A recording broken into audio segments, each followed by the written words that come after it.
Hello Milepost 1. As we're thinking about toys this week, I thought I'd share something with you that is something that I used to do when I was growing up, and I'm sure lots of your parents did as well. We were never bored growing up because we didn't have all of those electronic toys. I told you in the video this morning I wasn't allowed a Game Boy, I wasn't allowed a games console. I had to make my own fun. So today I'm going to show you how to turn this piece of paper into one of these. Now this is got lots of different names. A forfeit flower is one of the names for it. But this is a game that you can play with somebody at home once you have made yours. I'm going to show you how it works and then I will explain how to make one. Okay, you start off with it all closed up like this and you ask the person that you're doing it with to choose a colour. And then depending on the colour, you open it and close it. So if they say red, where's red? Here. 3 letters, so you go 1, 2, 3. And then they choose a number. Pick a number. Number 4. 1, 2, 3, 4. Another number, number 7. 1, 2, 3, 4, 5, 6, 7. Now that we've done it 3 times, this is the last pick. Choose a number. Number 1. Let's see what's underneath number 1. So we lift up the flap, and that person has to do this thing. Do a cartwheel! Let's have another go. Fold it all back up. Thumbs in, fingers in. Open up the flower. Pick a colour. Green. G-R-E-E-N. Pick a number. 4. 1, 2, 3, 4. Pick a number. 3. 1, 2, 3. Now I've done it 3 times. This is my last pick. I chose number 1 last time. That was do a cartwheel. I'm going to choose number 6. Number 6, so I have to open it up and see what's under number 6. It says, read a book was underneath number 6. There are lots of different things that I've decided to do on mine, and I'll show you those a little bit later.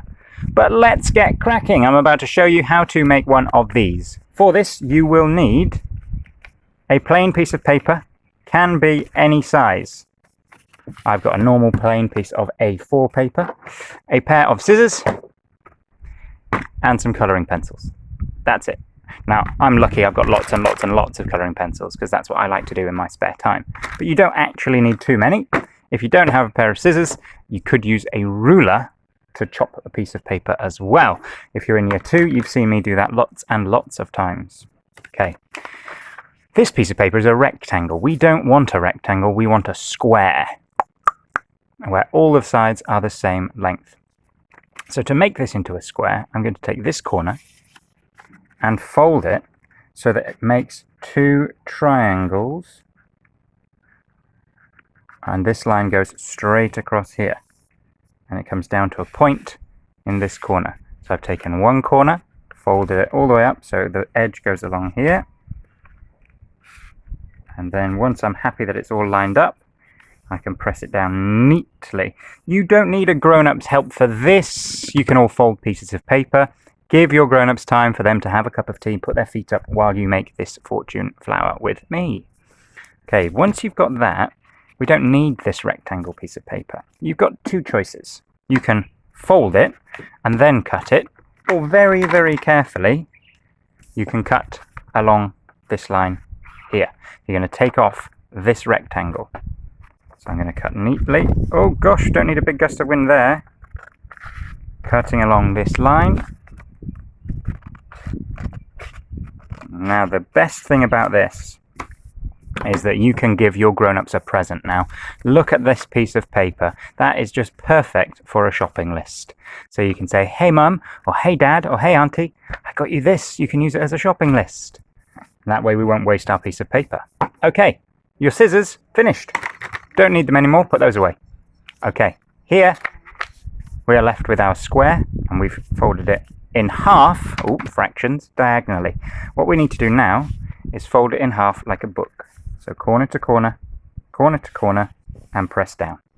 Your turn. Remember, pause anytime you like so that yours looks like mine. A little book. And then turn it and fold it in half the other way, just like a book. And press down. Lovely. So we folded it this way and this way. Oh look, I've got 4 quarters. Once you've done that, you can see this cross shape that it makes in the middle. That's really important. We need this cross shape. Take this corner, fold it so that it touches the cross in the middle, and these lines all line up really, really neatly, and press down. Turn it, and exactly the same again. Turn it, and exactly the same again. If I'm going too fast, don't worry. Pause or rewind and give yourself time to catch up. There we go. That's the first step. So we started off with a big square. We folded it in half and in half.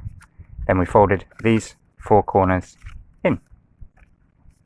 Here's the really, really important part. This is the part that lots of people miss out. Ready? Pick it up, flip it over, put it down. So pick it up, flip it over, put it down. You still want these bits to be nice and neat. Don't get them squashed or bent. And then we've got this cross shape in the middle. We're going to do exactly the same thing again. We're going to fold the corners in to touch the middle. Fold the corners in to touch the middle. There we go. As neatly as you can. If it's neater, it lasts longer. Because if you use this toy an awful lot, it does start getting a bit crumpled. Okay. Now we've got exactly the same looking thing as we had before, but the other way up. Okay, I'm going to rewind a bit.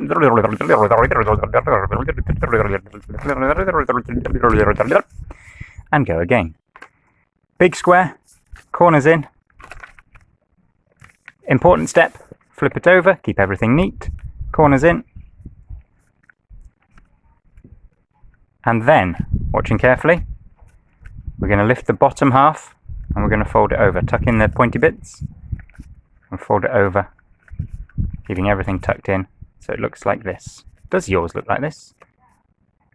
I made sure everything stayed tucked inside. So tuck these bits in and then fold it so I've got something that looks like this.